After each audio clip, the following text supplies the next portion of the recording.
Good morning, everybody, and welcome to today's webinar on advice and solutions for the hospitality sector, where we are particularly going to focus within the context of the coronavirus pandemic. My name is Darren Robinson, and I head up business development for Griffins. And I'll be hosting today's webinar and posing questions to our expert panel in an effort to explore their thoughts, insight, and guidance surrounding the difficulties and opportunities facing the hospitality sector due to the pandemic. Giving us their views and insight today, I'm joined by Robert Patterson, partner at Beever. Robert is a solicitor and licensed insolvency practitioner, and he'll be drawing on his wide-ranging experience in restructuring, turnaround, and insolvency to provide valuable advice and guidance on how to best deal with the current challenges. Thanks for joining us today, Robert. Also, Dean Gambles, Managing Director of Dean Gambles & Co. As well as being Managing Director of his property agency, Dean heads up the Central London restaurant team for the company and is highly experienced in the acquisition and sale of high-profile restaurants. It's great to have Dean with us today, sharing his on-the-ground experience and insight from within the sector. And last but not least, Andrew Goodson, Insolvency Practitioner at Griffins. Andrew is highly experienced in both contentious and non-contentious insolvency and has recently advised restaurant and hotel owners on how to best navigate through the pandemic. And he will share some advice and guidance today based on his experience and observations. So welcome everybody. And finally, thank you for participating in the webinar. For those that have signed up today, it's great to have you on board. We want this to be a conversational webinar amongst the panelists, but I would love for you to be involved as well. So if you have any questions throughout, please write them in the Q&A section that you'll see across the bottom of your screen, and we'll get to as many of them as we can throughout. So without further ado, we'll begin. So I guess to start with, Robert, tell me about some of your experiences of the challenges faced, particularly by the hospitality sector because of the COVID-19 lockdown. Sure. Well, I mean, generally speaking, many companies are in financial difficulty. Their markets have just collapsed in the lockdown. Income streams are drastically reduced or dried up completely. There's some government help available, which we'll move on to in a minute. But a lot of time, those debts are just deferred, not written off. How have companies reacted to this? Well, I've seen different companies in the last couple of months trying to overcome these difficulties in different ways. From a traditional pre-packed administration, which sold the business and saved the business, although not the company itself, to a light touch administration where we had a company in this sector that was insolvent, but its insurance covered cancellation. And so the insurers were effectively paying the company's debts. And everybody wanted the administration to end, including the insurers who thought it would reduce their exposure. So the administrators were able to hand back the company to the directors on a solvent basis once they'd got the insurers to effectively sign away any claims back into the company by way of subrogation.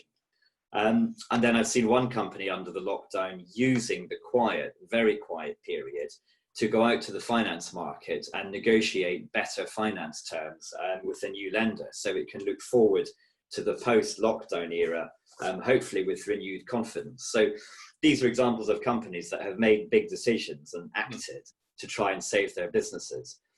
Less positively, I've seen rogue directors exploiting the pandemic by taking money from the companies which they weren't entitled to, thinking that nobody was looking. So it's good to take stock and review your options, but that should include taking advice on corporate governance and safeguarding what money you do have as you try and ride through the crisis. Great. And what about yourself, Dean? What kind of things have you been observing? So in terms of the brokerage and our business, which is essentially negotiating the terms and finding the sites and acquiring the sites, seeing them through. So there's obviously our clients that are trading and established within London have suffered. There's been huge disturbance to the market, and there still remains, an unclear sort of path ahead in terms of, when London will resume and be fully occupied.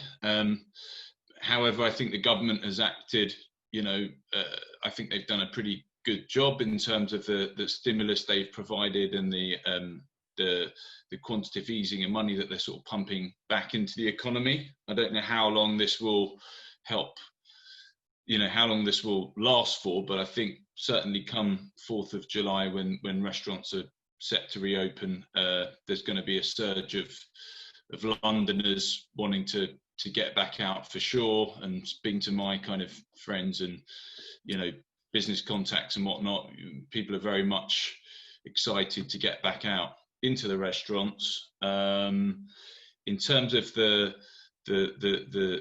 transactional deals, a lot of transactions fell away when the pandemic obviously kicked in. Transactions we had that had exchanged, we were able to salvage them, but we essentially completely renegotiated the terms.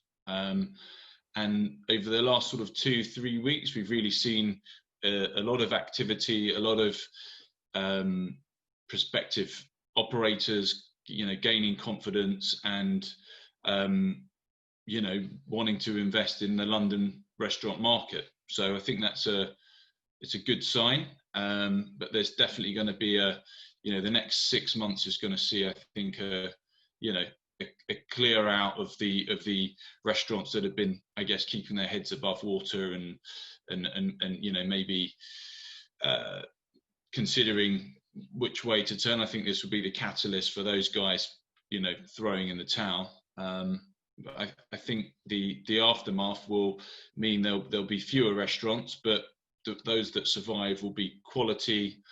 I was speaking to a client who we acquired a site for in St James. It was actually one we initially dealt with you guys on, which we sold, and then one of the underbidders came back to buy it a bit later. But he was saying he put out an advertisement for a chef, and within, I think, 48 hours or so, he had 600 applications coming through. So, another potential positive outcome is a supply of workforce and staff, which has been a big issue over the last few years. There's been a big shortage of staff, and the key restaurants have been sort of scrapping around to secure that talent. So yeah, I think transactionally there's things going on. We've got a number of deals we've agreed, but the landscape for negotiation has definitely changed, and it's certainly the power is to a certain degree within the buyers or tenants' hands, and we're just being very bullish with the offers we're putting in, and there's not so much urgency to do the deal. It's, if we get favourable terms, great. If not, we expect there's going to be plenty more to choose from. Andy, what about yourself? I think echoing one of the main immediate issues so many businesses faced, and this spreads beyond hospitality across the whole economy, is that almost overnight turnover went to zero for a large part of the economy, and that's a very difficult thing to deal with. Obviously, the one good thing was it had kind of been sort of trailed out. People knew something was likely to happen soon, and we had the initial flurry of quite notable sort of big administrations. I'm thinking things like Carluccio's, where quite a lot of us in insolvency looked at it and thought, this probably isn't just because of COVID why that's gone down, because it went down so quickly. And then there was a lot of talk amongst restructuring people about the light touch administration process, which kind of seeped out into the consciousness of a lot of people. But fortunately, in some way, because of the lockdown and because everyone was deferring payment, there took away what you would sometimes have the sense of urgency to act. It's a common thing that a lot of pre-pack administrations happen around the time the payroll's due, because they need to keep the employees on. Whereas because that was dealt with, a classic one I dealt with, we had an inquiry where for a hotel which obviously had shut down, and they were looking at whether they needed to undertake their own pre-pack or light touch administration to deal with it. But then once we got to talk with the client and chat, actually the hotel only had really two outgoings, food and staff. The staff were furloughed and it wasn't buying food anymore. So actually it was fine. It was more the director's personal expenditure, because they couldn't take a wage from the hotel that was the issue. So we then identified, actually, rather than a big costly administration or anything like that, all they really needed to do was to secure a line of credit just to see them through for 3, 6, 9 months until they could reopen properly, and then they're on their way. So in that approach, it's kind of the pause has been quite useful, where it stopped, I think, and I think other IPs will see this as well, where there's been more time to come to a proper solution. It's also meant people have come to IPs earlier, you know, because they're going to professionals. And I know a lot of lawyers in the first week and a half where the phone was ringing off the hook, where everyone was like, well, what do I do? The rent's suddenly due, but I've got no turnover. How do I deal with this? And then on to rent, because depending where you look, there's been an interesting sort of line taken on landlords, as you know, where landlords have demanded rent. There was an article a few days ago in The Guardian, which focused on the Wellington Group, which of course is owned by the Reuben brothers, who are billionaires and very wealthy. And it was saying, you know, as you might expect, The Guardian, it took the line of, there's these poor, you know, small people who have got small pubs that they put all their life and their money into, and they're being told they've got to pay the rent. And of course, the actual position there is different, because the actual landlord, the Wellington Group, is a separate company. It has its own finance requirements. So there's been an impact sort of up and down quite large chains, because, you know, the pub can't trade, it hasn't got enough money to pay the rent, so it can't pay the landlord. But a lot of the landlords, you've got a wide range. You know, it could be anywhere from someone who's bought this business, you know, this freehold because they want it as part of their pension, and so it just sits there and it's a married couple, all the way up to large institutional lenders, even to the Crown, you know, for some things. And so you can't have this one size fits all. And you know, there are issues for landlords as well. We've you know, just gone past the second quarter date where they've not got paid a lot, and you know, how much will it recover by September? We don't know. So that's, you know, the sector itself is wide, and of course you've got all the suppliers as well. So it's not just the trading restaurants; it's the people that supply the food, supply the linenware, supply, you know, everything else. Even the agencies supplying temp staff, that all gets tied up, that then has to be taken care of in this. And it, as I think a lot of us knew, it wasn't going to be the top of the list for the government to bring back. Now it looks like it's going to come back in, you know, obviously, so long as you're not in Leicester. And so where will it go from there? We'll have to wait and see. Yeah, that's a good point, actually. I think that's interesting points for everyone around, you know, the observations that we've had over the last few months. But what about more recently, I guess, and particularly as we start to come out of lockdown, and maybe over the last month or so, the government has started to ease things more and more. You know, Dean, what, particularly from yourself and your insight from being kind of on the ground, what specific opportunities or even challenges are you seeing as we start to come out of lockdown? So I think it's all very well to, you know, if we're coming out of lockdown. I think we touched on this earlier, you know, so for a restaurant or operator, you know, they have to restaff the restaurant, they have to decide who they'll bring off of furlough, restock. So there's a significant, it doesn't just happen, it's a significant planning. Whilst we have 1 meter rule, which is a good thing, and I think it's a semi-nonsense, because it's quite hard to enforce and police. You know, the reality of it is it's just quite difficult to you know, to actually set out. But once that's open, there's going to be a reduction in covers. I think the key issue that is faced, and from my speaking to various different offices and agencies and landlords, is that there's currently no pressure for people to return to the offices, which is obviously going to impact on who's around to actually fill the restaurant. So it's all very well letting them reopen, but if there's nobody around to fill them, I think there'll be like a sort of a sugar rush of people itching to get back out. And obviously, certainly in central London neighbourhoods, there'll be, you know, there are people on the, you know, within those neighbourhoods that will return. But it's the, you know, if you've walked around central London last couple of weeks, it's you know, there are people around, but it's not London as we know it. And we don't anticipate, I think come January next year, we'll see offices kind of, well, hopefully subject to no second spikes or whatever, we should have more bums on seats in offices. There's definitely being a change in this working from home. I think everyone's kind of adapted, and the tech, we've realised we've got great tech, and the capabilities of working from home are pretty good. I think the what will come out of that is, yes, there'll probably be less people around. People will not be pressured to be in London every day, but the days that they do come into London, there will be more likely to spend and fancy a slap up lunch or meeting up with a friend after work. And so I think there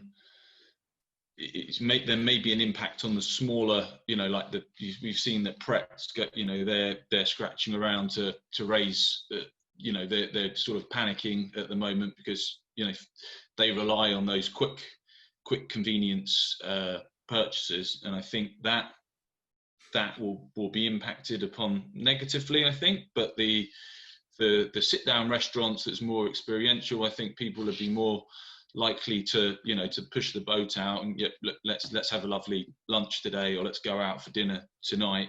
It would become more of an event as opposed to a necessity of being in London every single day just to sit at your desk. So there's definitely going to be an adjustment in the market and the consumer kind of spending habits. But we've seen how diverse and how innovative our restaurateurs can be, and how they've been adapting and adapting menus for Deliveroo. They've been they've been selling produce and just really adapting. So I think operators will adapt, but we're a dynamic bunch here in London, so it will be exciting to see what comes of it in a way. Yeah, I've even noticed that in my local high street, which is miles outside of London, starting to sell produce and all that kind of stuff for sure. In the restaurants, which is really interesting. I don't know how profitable it is, but it's I think it's income generating. So it's better. Yeah, my local pub has moved to selling takeaway pizza instead of alcohol. I'm not sure how much money they're making, but they're good pizza. We've tried them. And acting for landlords in all of this, I think there's an optimism there. I think they don't particularly want the properties back. They don't particularly want to start paying rates on empty properties. So I think whether they're negotiating with landlords or administrators, insolvency practitioners, they're prepared to negotiate a rent-free period or rent holiday, that sort of thing, just to give the company a chance to find a buyer or refinance or whatever it wants to do, in the hope that as the lockdown starts to unravel, there's sunnier days around the corner.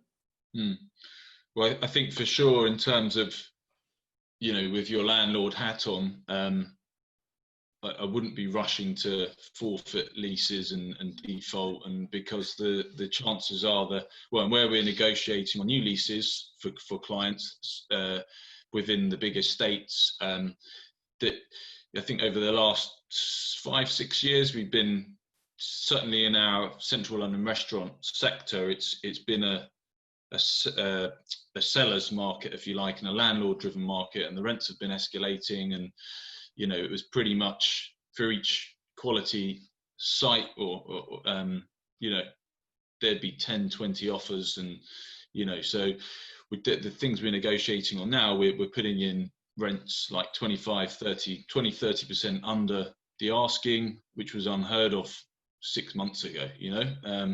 We're going in with 18 to 24 months free rent, and it's they're not all being accepted, but it's a case of the deal has to be right, and there's not that urgent rush to sign a deal at this moment in time. So that had to adjust in a way, because the profit margins for the restaurateur have been squeezed, left, right and centre, payroll, business rates, rents, so something had to give. And I think now that's it will give that well-needed kind of reduction and I guess easement for restaurants. But then it's just getting the tourists back and getting the offices filled up again, so people can come out and spend.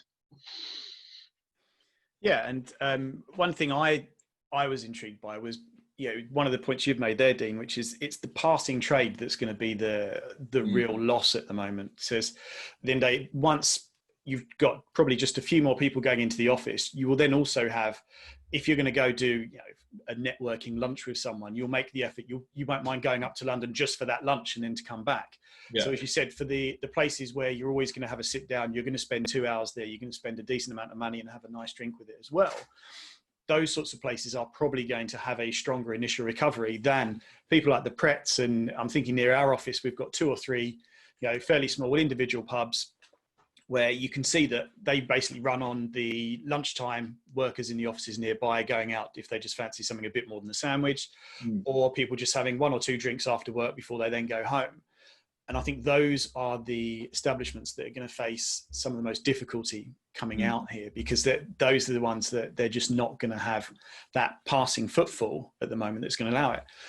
But then I also turn to whether there's going to be any sort of sharing of the recovery. So whether London might not do so well, but whether the more rural towns, say Colchester or Chelmsford or Ipswich, along my commuter line, whether people, because they're staying at home more, whether they might go out more in the local town with their friends rather than doing their work. So it will be interesting to see whether you get less of the, the London centralisation of what happens as to whether it moves a bit further out. Well, we've had we've had a ton of requirements for affluent neighbourhood sites, which wasn't really our thing. We like to focus on central London, but there's definitely been an increased demand for delivery kitchens, neighbourhoods where an operator can take a secondary retail parade where they're going to benefit from a cheap rent, but then they can capitalise on delivery or delivery model. And as you've exactly touched on, there's people are not in central London, they're at home, so where will they go? They'll be more than likely to go to their local restaurant. So it'll be a sort of a balancing out, I guess, and be interesting to see. And I guess that will create some great an improvement in the local dining scene. Yeah, the other thing that it's been interesting to see is we've talked a lot here about the people that are in more trouble, is those that are doing well. And this again spreads outside of hospitality into all sectors. I dare say other IPs are the same. I've had a lot of inquiries and emails come through saying, hi, if you have any businesses in this sector that are struggling and you need to, they need financing or they need to be sold, we are buying because we're in a strong place. Anyone who's gone into this crisis sitting on a pile of cash, their ability to expand on the way out is going to be very good because, as you've said, there's always going to be those deals.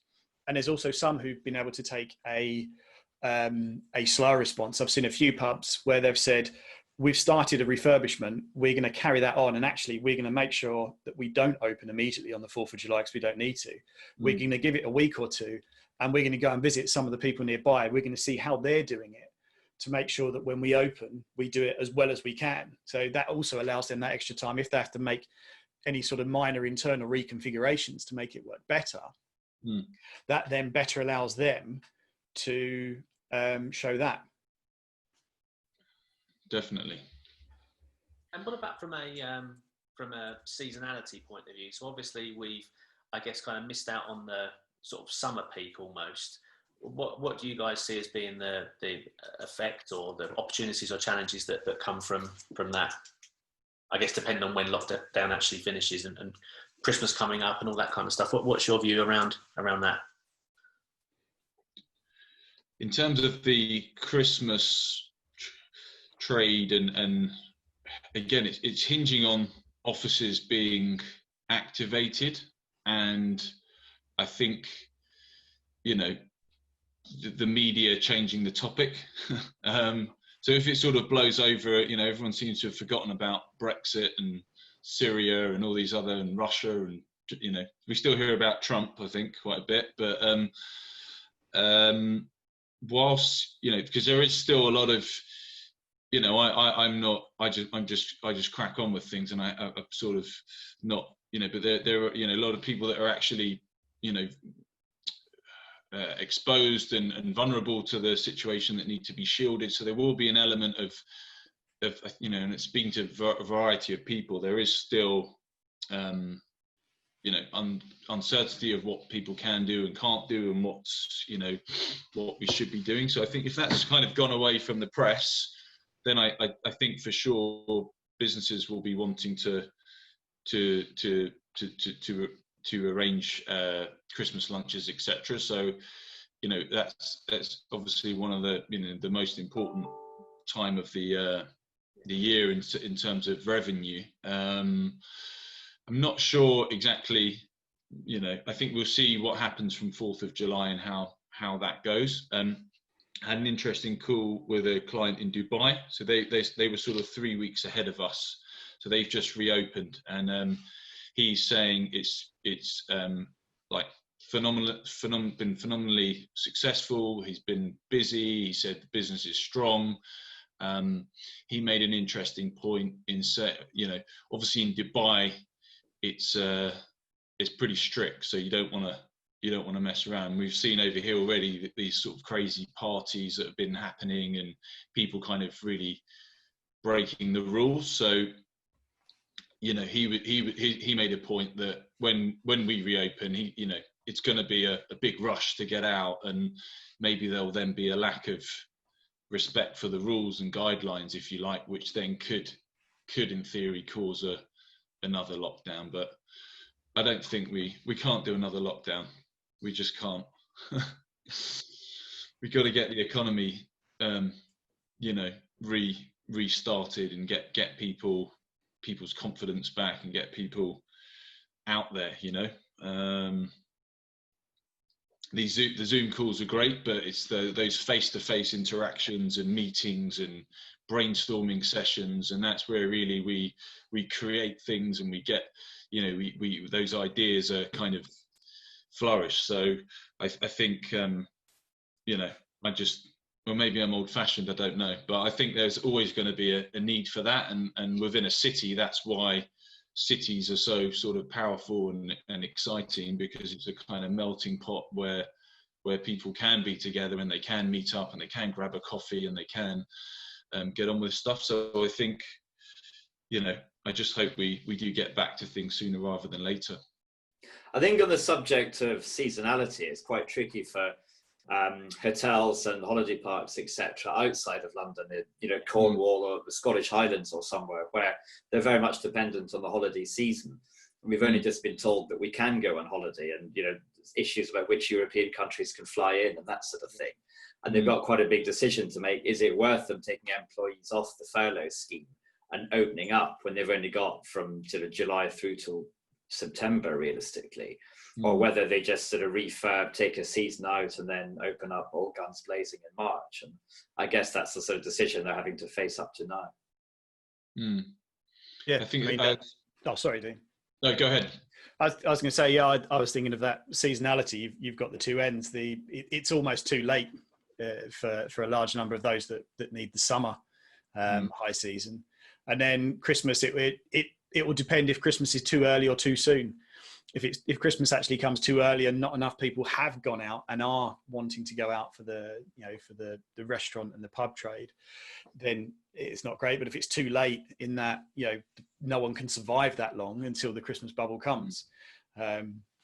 So that's kind of the key thing at the moment. If we do sort of start to reopen now for the restaurant and the pub chains that are looking forward to Christmas, I think that's probably about the right time, that 6 months, because it gives sort of 3 months of easing out and then more people come out. And if we don't have that second wave, then that's fine. Exactly. But then if we do, especially the local lockdowns, because I don't know what now happens in Leicester.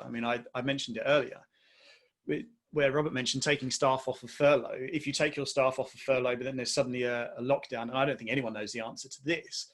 Can you put your staff back on furlough if you suddenly have a 2-week lockdown? What's the restaurant meant to do with all its food stock over those 2 weeks? And that then becomes, and one of the worst things about all of this is a lot of these huge risks that these businesses are going to face are nothing to do with decisions that the business is taking. These are entirely external factors that could suddenly have you almost shut down again, albeit hopefully for a shorter period.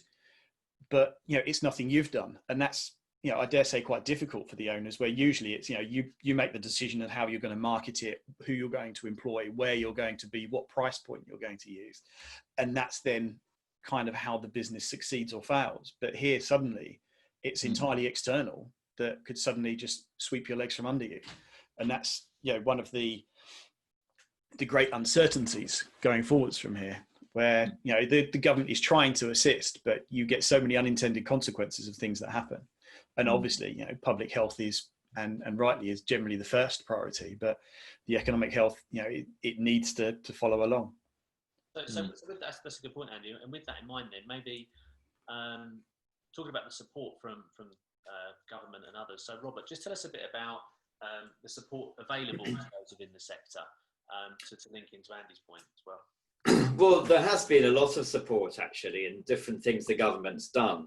And the protection for tenants from their leases being forfeited by landlords, that's been extended to the 30th of September, so after the 29th September quarter date. And similarly, the restriction on the landlord's ability to use CRAR, the Commercial Rent Arrears Recovery, formerly distrained, that's been extended to 30th September as well, unless the landlord's owed 189 days of rent.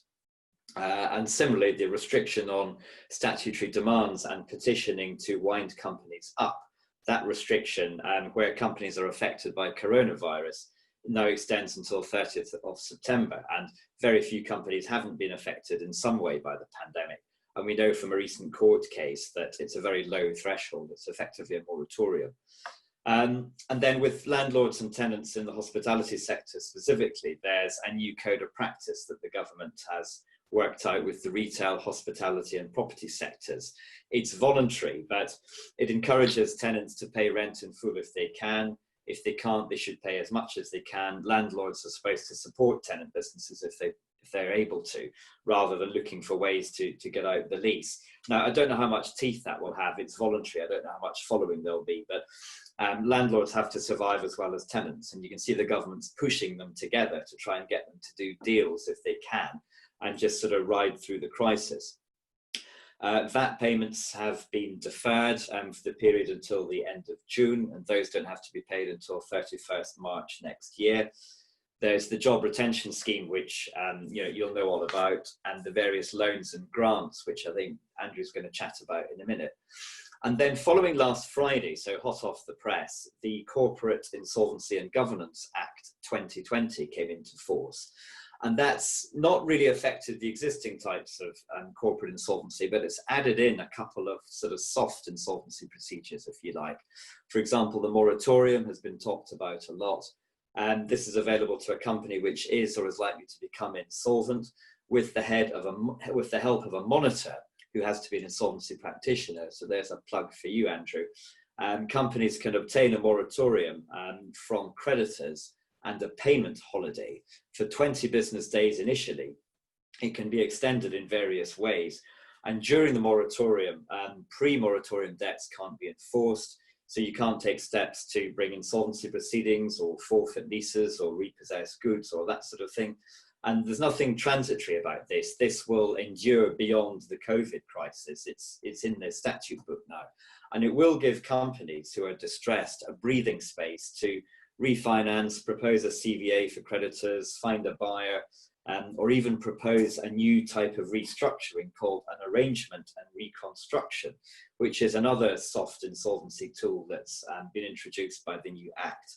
And that will allow companies in financial difficulty to propose a reconstruction or a compromise with members and creditors. It's supposed to effectively plug the gap between a CVA and a scheme of arrangement. And those proposals will divide creditors into different classes. And I think landlords is a classic example of this. You would need 75% by value of each class to consent to the proposals. And the plan must be sanctioned by the court. So there's an element of preparation and cost involved. But the reward is that the court can sanction the cram down, even if a creditor class votes against it, provided that none of the dissenting creditors would be any worse off than the next alternative option, and at least one class of creditors does vote in favour of it. and the court will want to make sure there's no unfair prejudice and that sort of thing.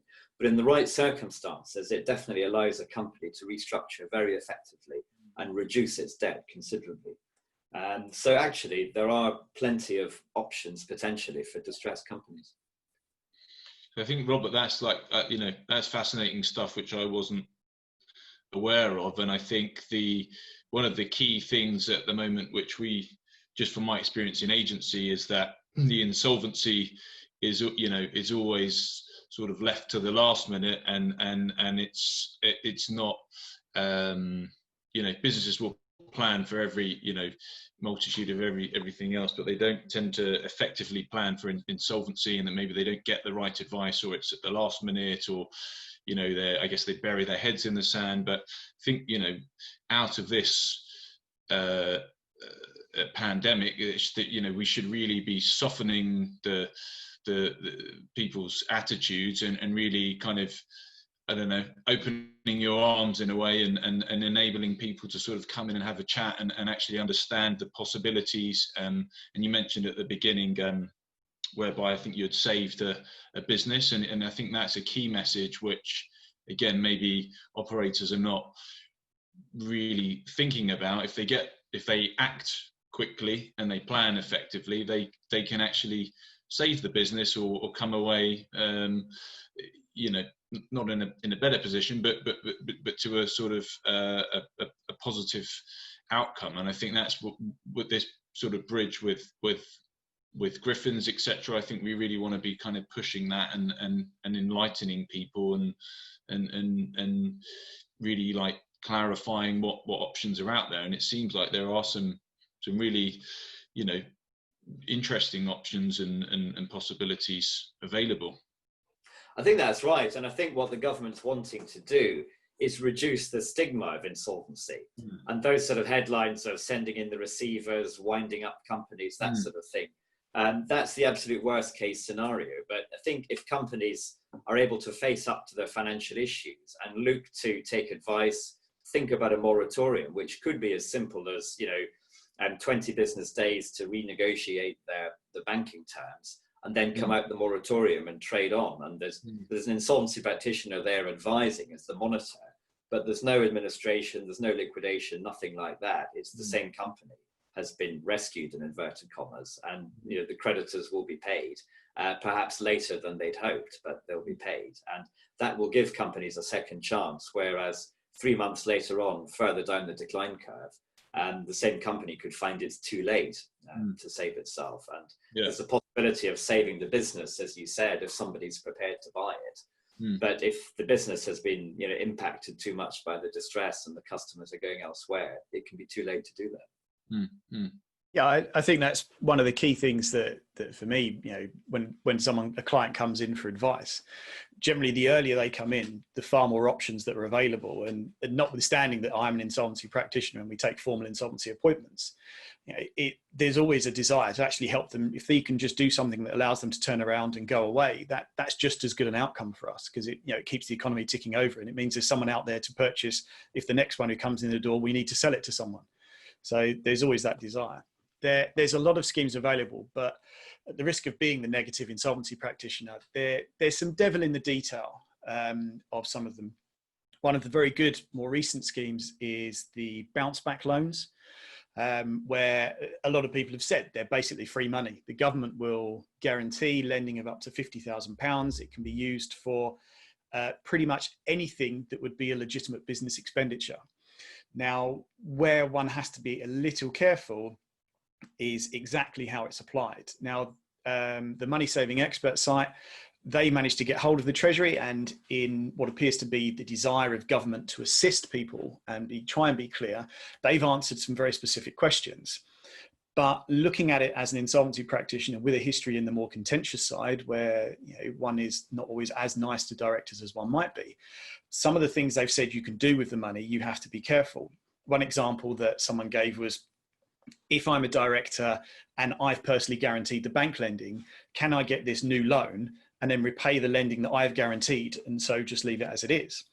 Now, in theory, there's nothing wrong with that. But if the company does later go into insolvency, such as a formal insolvency process like an administration or a liquidation, there is a risk that an office holder might have a preference claim because you've effectively put yourself in a better position.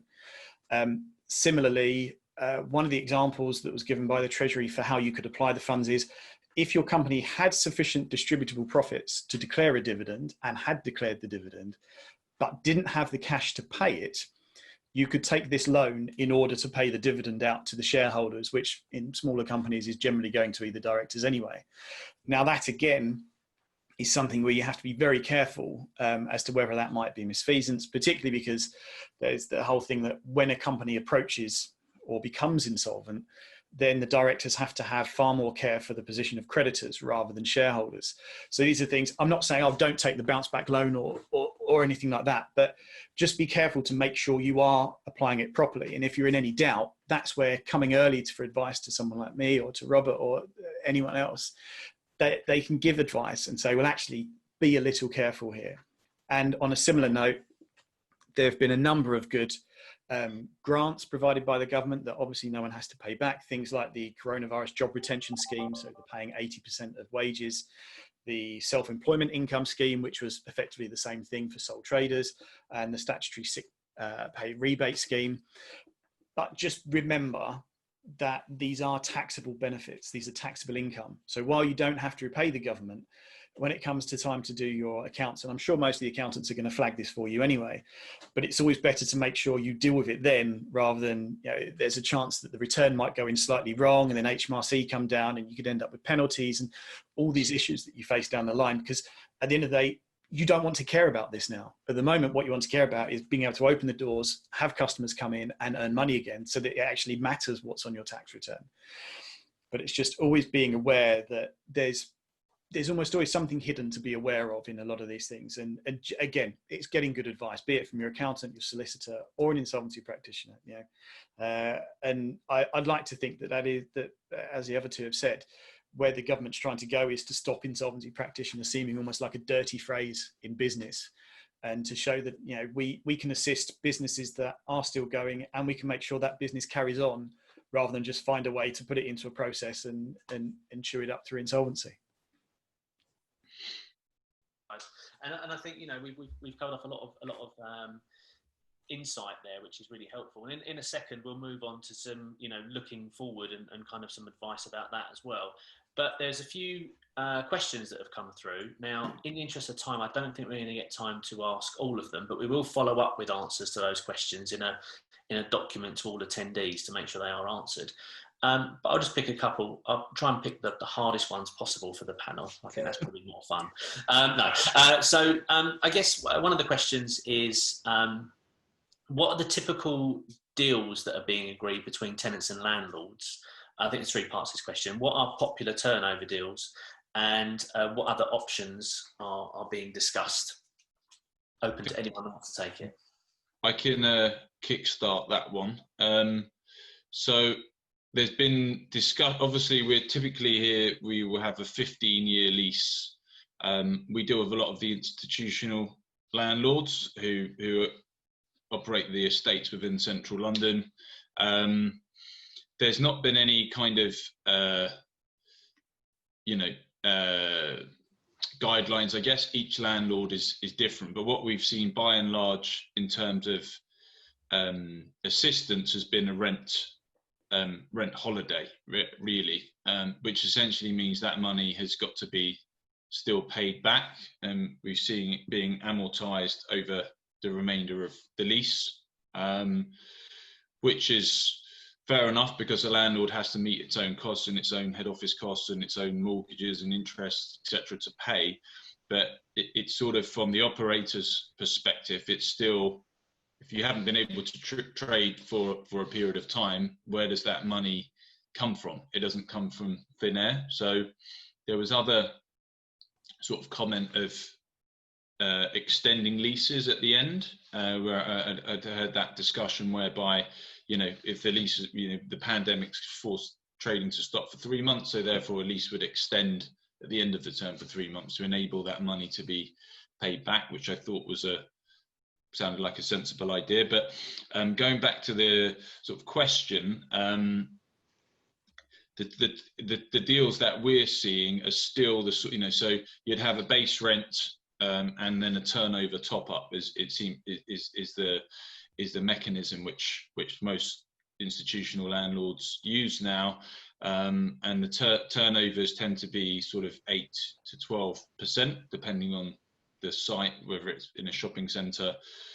What we're seeing, like I mentioned earlier, there seems to be leverage on the base rents, but this is in new lease deals. So on existing leases, I don't know, and I haven't seen like whereby I haven't had first-hand experience of a client actually negotiating a fixed reduction on the rent. But this is another avenue which, you know, should be really explored, which is the sort of restructuring and lease restructuring, which I know there are some companies out there that specialize in that, and I know they've been extremely busy over this period where, you know, the thing you mentioned, landlords are not wanting to get the keys back and not wanting to be stuck with the empty rates and then be faced with, you know, maybe they end up worse off with a NAF tenant, or, you know, so there is definitely potential out there, but I think it would be case by case, and I wouldn't know exactly what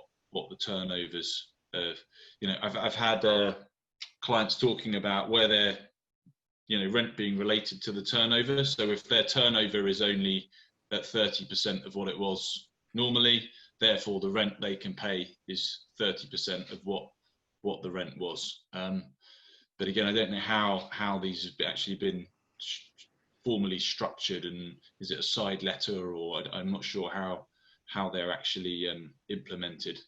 Maybe you guys will know better. Yeah, I mean, a lease would usually have to be varied by a deed, but there's no reason why you can't do it by a sort of side letter with DocuSign, as long as the parties are happy to sort of stand by that, and it doesn't need to go anywhere near a court. For what it's worth, I've seen landlords agreeing to rent holidays, both to companies controlled by directors and tenants where administrators have been appointed. And of course, ironically, you've almost got more leverage with the administrators. So if the administrator is trading the business or even storing some furniture in the premises, then rent has to be paid as an expense of the administration. Whereas if directors are late, then it's unsecured. And of course, you can't forfeit the lease at the moment, not for repayment of rent anyway. We have had one enterprising proposal from a tenant where they wanted to change the terms of the lease to 15% of turnover, I think it was, introducing a break clause after a year that was never there before. And interestingly, wanting the lease to be assigned to a sister company without any kind of AGA. Now that hasn't been accepted, I hasten to add. It didn't. It sounds like they were getting it all one-way traffic on that. Well, exactly. It landed with a bit of a thud as far as the landlord's concerned. Yeah. So I'm not for a minute suggesting that will be accepted.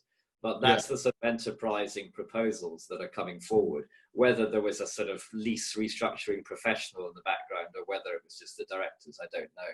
But there's definitely scope for all sorts of deals to be done. We'll go for one more question, so I'm just conscious of time. We've had a few come through, but as I say, we will answer all of those separately. I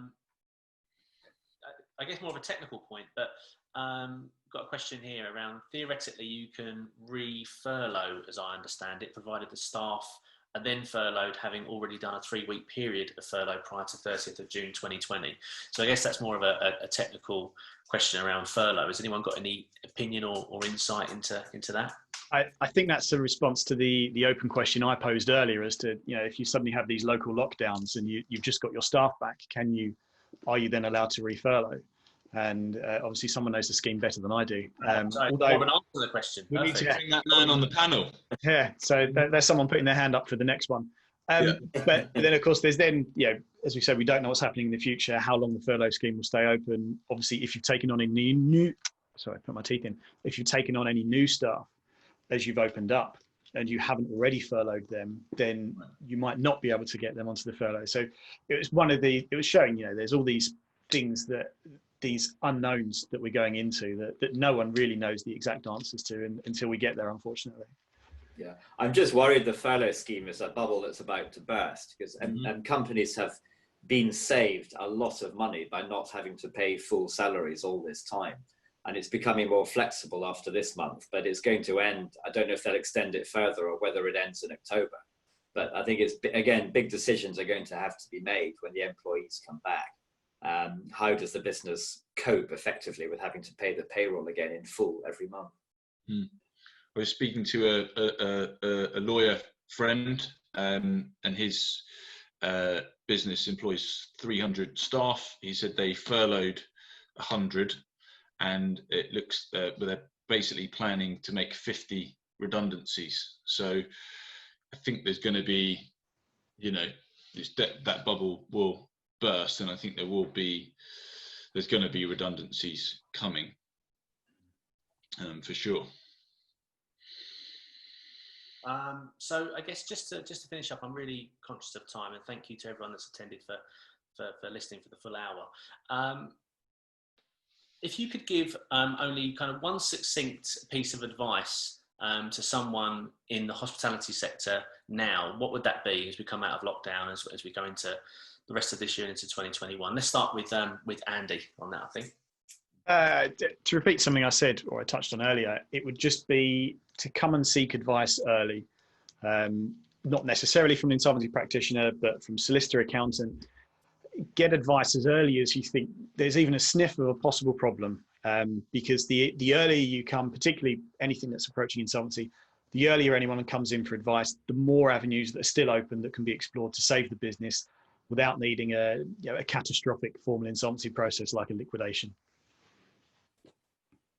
Okay, perfect. Robert, what about yourself? Yeah, I'd echo that. And I just say keep an eye on corporate governance. Who's on the bank mandate? How many directors do you need to sign off a payment? And what are the limits? Obviously, de minimis is fine, but what are the limits at which you need 2 people? Just make sure that everything's in control. Economic stress can put a lot of stress on directors personally. And you just want to make sure that everything's happening as it should at management level. So you want to look inside as well as outside the box at sort of trading and then restructuring finance options going forward. Perfect. Thanks, Robert. And finally, from yourself, Dean. I think I would say we touched on the restructuring. So the power has certainly shifted, and that as a tenant, you have a lot more power in a way, and I would say that in terms of at the negotiation table, and in terms of putting approaching landlords, you got to really just be proactive and not to bury your head in the sand, which ties in also echoing as Andrew mentioned in terms of seeking the right advice. You can only know so much, and in business I would always advise to get the correct advice from the right people, in order to understand what's possible. But in terms of those restructuring deals, I know there are options out there, and landlords are having to be more flexible, and then I would say take advantage of the I'm a fan of the bounce back loan, so if free money is available for 12 months, I'm going to take it. But it's certainly, if you can see the route ahead, and things will resume. It's just, I think it's a case of when it will be. So it's just riding out the storm for now. But absolutely be bullish with your negotiations and get the best advice from the best experienced advisors. Perfect. All right, great. Well, thank you all for your time today on the panel, and also thank you to everyone that joined and listened.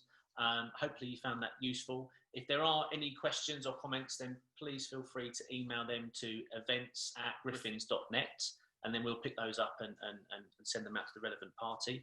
Alternatively, I'll make sure that all of the contact details of the panelists are circulated to all attendees after this today. So thank you once again, and have a wonderful rest of your day. Thank you.